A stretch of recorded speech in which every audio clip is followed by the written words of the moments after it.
आप तो बीमार थी। और लाइबा किधर है? लाइबा वो यहाँ नहीं है क्या? आंटी वो तो सुबह 11 बजे से निकली हुई है। हम सब यही समझ रहे थे कि आपकी तबीयत खराब है, वहां गई होगी। आपकी चहीती बहू लाइबा रोज न जाने कहाँ गायब हो जाती है, अभी तक पता नहीं है उसका।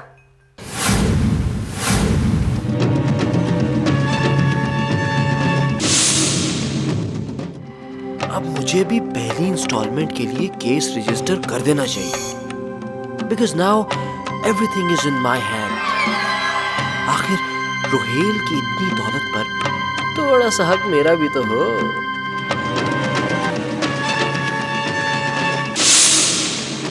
पूछ सकती हूँ कहाँ रह गई थी?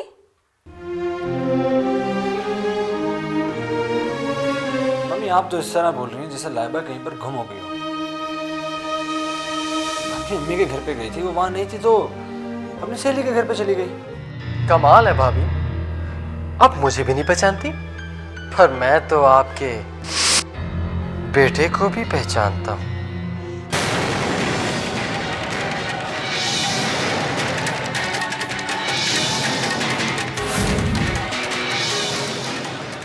तुम? मेरे लिए तो किसी का भी नंबर तलाश करना कोई मुश्किल बात नहीं, और आपका और मेरा तो बहुत गहरा ताल्लुक है भाभी।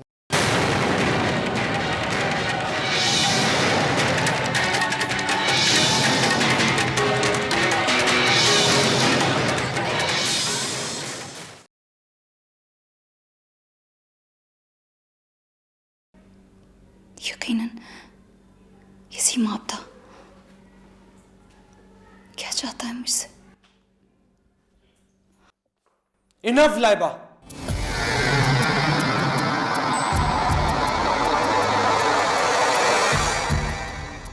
मैं अब तुम्हारी कोई फेवर नहीं कर सकता। रोहिल, मैं आपसे बहुत शर्मिंदा हूँ। लाइबा कॉम्प्रोमाइज करने की भी एक हद होती है। मैंने आज तक तुमसे कभी ये नहीं पूछा कि तुम कहाँ जाती हो, क्या करती हो। रोहिल, क्या आपको मुझ पर भरोसा नहीं रहा? भरोसा है, इसी भरोसे की वजह से मैं पूरे घर को फेस करता रहता हूँ। लेकिन इसका मतलब ये नहीं कि तुम मेरे भरोसे का गलत फायदा उठाओ।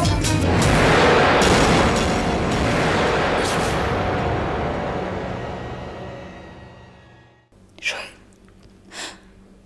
खुदा ना करे जो मैं आपके भरोसे को कभी ठेस पहुंचाऊं। बात मेरे एतमाद की नहीं है लाइबा। तुमने पूरे घर वालों के दिलों में शक पैदा कर दिया अपने लिए। और अब तो ये कि बड़ी अम्मा तक तुमसे बदगुमान हो चुकी हैं। रोहित, हकीकत वही है जो आप जानते हैं। फिर भी अगर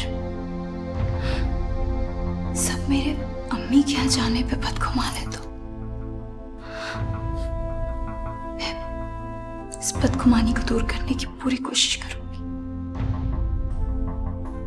और यही हमारे हक में बेहतर होगा, क्योंकि अब जो भी करना है वो तुमने करना है।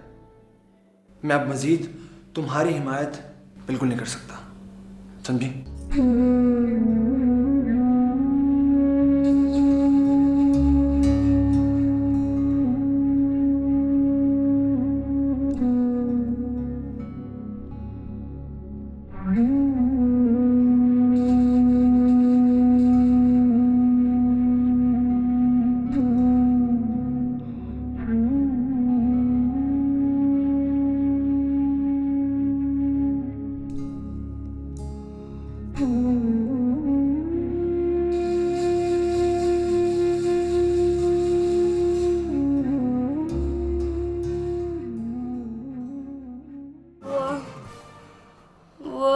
सर में बहुत दर्द हो रहा है, मम्मी को बुलाएं। देखो बेटा, आप फिर जिद कर रहे हो हैं? हम दबा तो रहे ना तुम्हारा सर। चलो शाबाश, आंखें बंद करके सो जाओ अच्छे बच्चों की तरह। नहीं, मम्मी को बुलाएं, प्लीज एक बार, मुझे पता है अब वो सुबह ही आएंगी।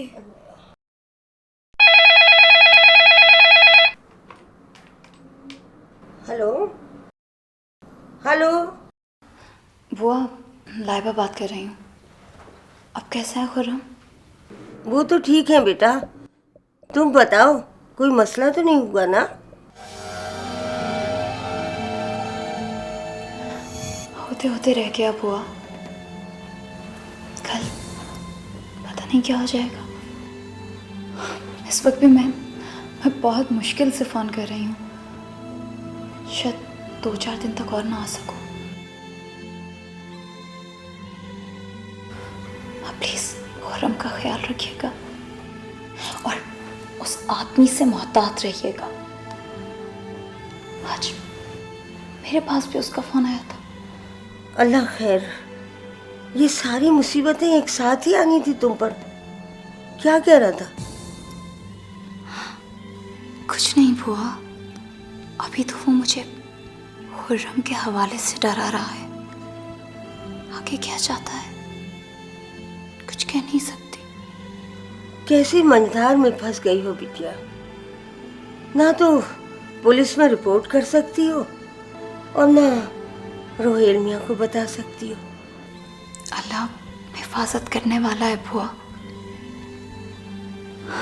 मैं फोन रखती हूँ। खुदा हाफिज़।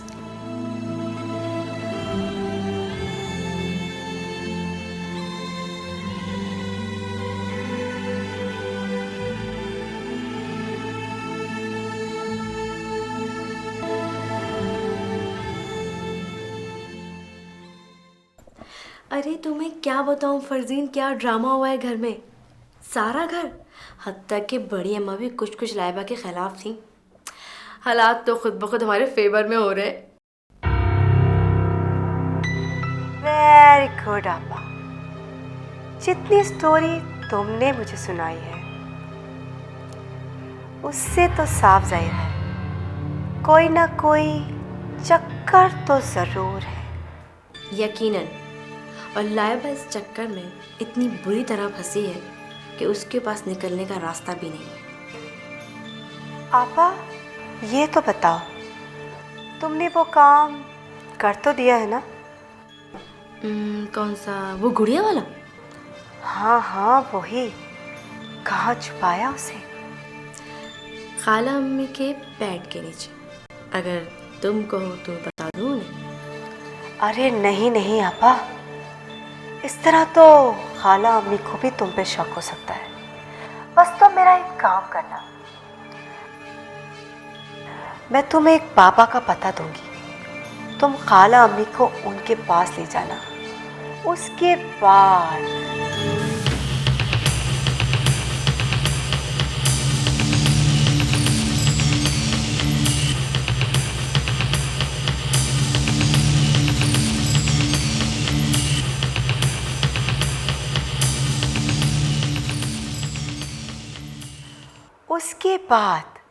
खाला अम्मी के दिल में ये शक बिठाना कि ये हरकत उस वक्त हुई कि जब लाइबा की अम्मी आई हुई थी। अरे वाह फरजीन, क्या प्लान बनाया है तुमने। आखिर में तुम्हारी बहन को दिमाग तो मेरा भी वैसे ही चलता है जैसे कि तुम्हारा। अच्छा शायद कोई आ गया है, मैं तुमसे बाद में बात करती हूँ, ठीक है? ओके।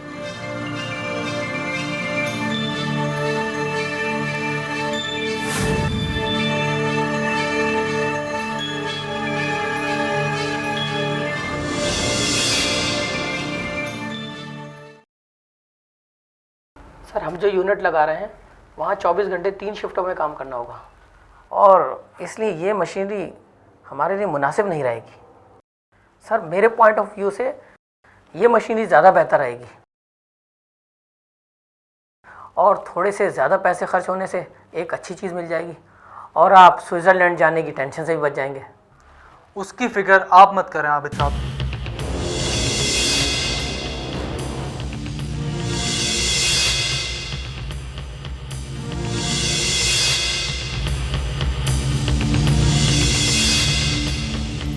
स्विट्ज़रलैंड तो मैं भी जा सकता हूँ, और रही बात 3 शिफ्टों में काम करने की, तो काशिफ भाई आप अच्छी तरह जानते हैं कि यहाँ पर लोड शेडिंग का कितना ज़्यादा प्रॉब्लम रहता है। और मेरे ख्याल से 8 से 10 घंटे इतनी हैवी मशीनरी जनरेटर पर कैसे चलेंगी?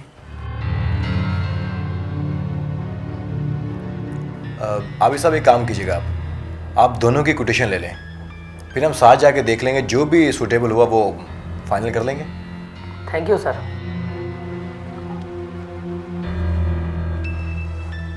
आबिद साहब का मशवरा बिल्कुल ठीक है सोहेल।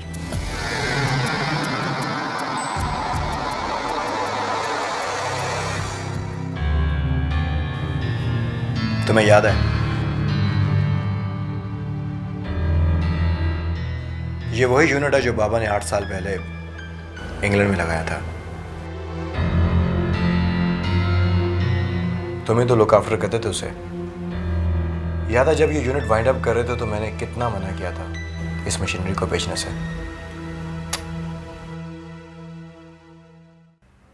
सोहेल, कहाँ खो गए तुम? जी भाईजान, क्या कह रहे थे आप? Very good. यानी ये तो वही बात होगी कि सारी रात कहानी सुनते रहे, सुबह उठ के ये पूछा कि ज़ुलेखा मर थी या औरत।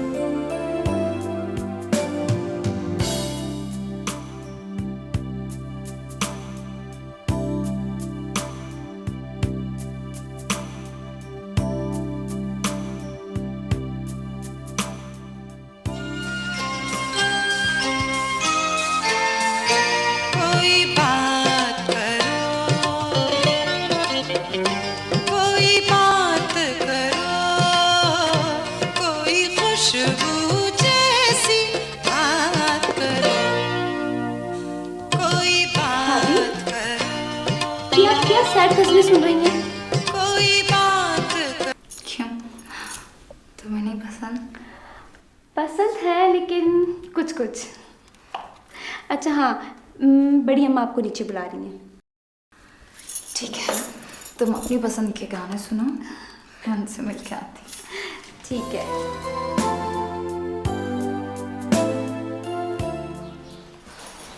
अस्सलाम वालेकुम बड़ी अम्मा। वालेकुम सलाम, बैठो। देखो मैंने तुम्हें एक ज़रूरी बात करने के लिए बुलवाया है। वैसे तो मैंने तुम्हें पहले भी बहुत समझाने की कोशिश की थी लेकिन तुमने ख्याल नहीं किया।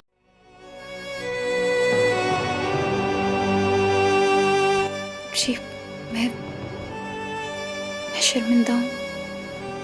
वो दरअसल देखो कल जो कुछ भी हुआ ना, इससे पहले कभी नहीं हुआ इस घर में।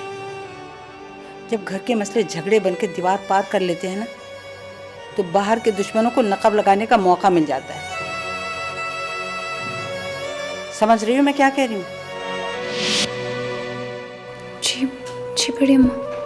तो बस फिर ये बात अपनी गिरह में बांध लो कि कहीं भी तुम्हें जाना हो तो मेरी और अपने शौहर की इजाज़त के बगैर तुम नहीं जाओगे।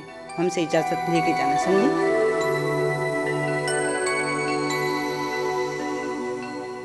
बस मुझे यही कहना था, जाओ।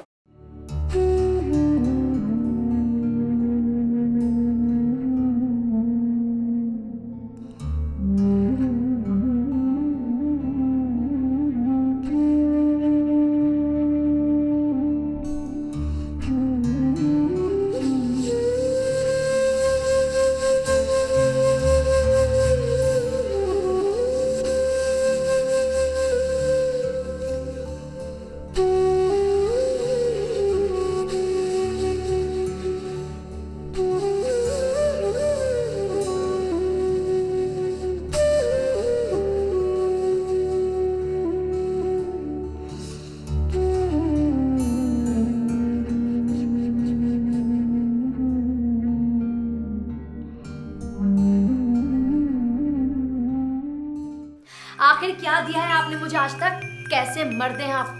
कब तक अपने सौतेले भाई की मर्जियों पे जिएंगे आप? उन्होंने मना किया, आप मान गए। क्या क्या प्लान बनाया था मैंने? अमेरिका जाऊंगी, स्विट्जरलैंड जाऊंगी, ये खरीदूंगी, वो खरीदूंगी, और एक आप है सब पे पानी फेराए। प्लीज बस करो शर्मीन, मैं ऑलरेडी बहुत डिस्टर्ब हूँ, मेरा दिमाग मत खाओ और। हाँ हाँ, वो तो होंगे ही ना, वो तो आप होंगे ही।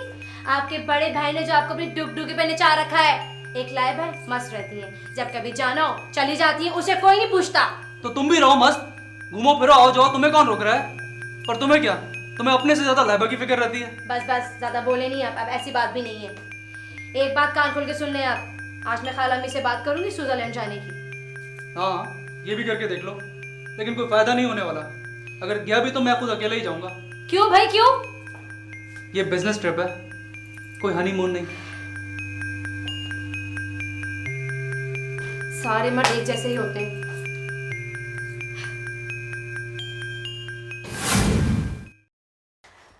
आए है ज़हे नसीब, हम कहीं आज ख्वाब तो नहीं देख रहे कि तुम हमारे पास और हमारे लिए चाय लेकर आई हो। अरे शर्मिंदा मत कीजिए बड़ी अम्मा, मैं तो आपके पास आने, आपके पास बैठने के बहाने ढूंढती रहती हूँ, मगर खाला अम्मी की वजह से मजबूर हो जाती हूँ। क्यों, क्या वो मना करती है मेरे पास आने से? खुल के तो कभी मना नहीं किया उन्होंने, लेकिन इशारों में यही मतलब होता है उनका। बड़ी अम्मा, फरदीन का फ़ोन आया था, आपको सलाम कह रही थी। वालेकुम अस्सलाम, कैसी है वो? वो असल में इंटरनेट डिज़ाइनिंग का कोर्स कर रही है ना, इसलिए आजकल मसरूफ़ रहती है उसी में।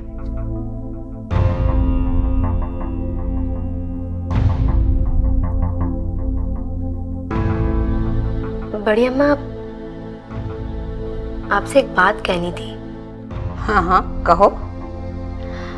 बड़ी अम्मा, वो काशिफ भाई फैक्ट्री के लिए कुछ सामान खरीदने के लिए स्विट्जरलैंड जा रहे हैं। आपको तो पता है कितनी जिम्मेदारी है उन पे यहाँ। आप उनसे कह के सोहेल को भिजवा दीजिए ना, उस बहाने मैं भी चली जाऊंगी स्विट्जरलैंड। देखो भाई, कारोबारी बातों से मेरा कोई लेन देन नहीं भाई। काशिफ जाने, उनके भाई जाने, जो मुनासिब समझेंगे वो करेंगे। मुझे तो इन बखेड़ों से दूर ही रखो।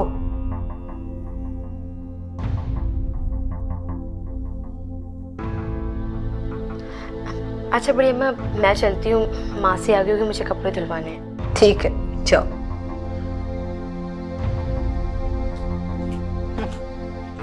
मैं भी कहूँ ये बासी कढ़ी में कैसे उबाल आ गया। आई थी बड़ी अम्मा की लाडली बन के।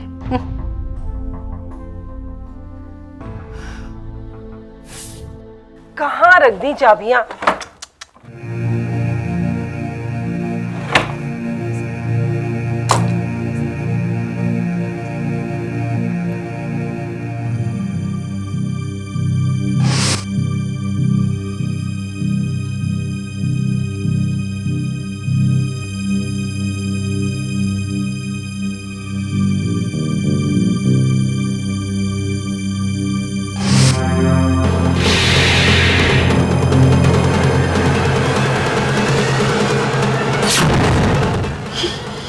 ये क्या है?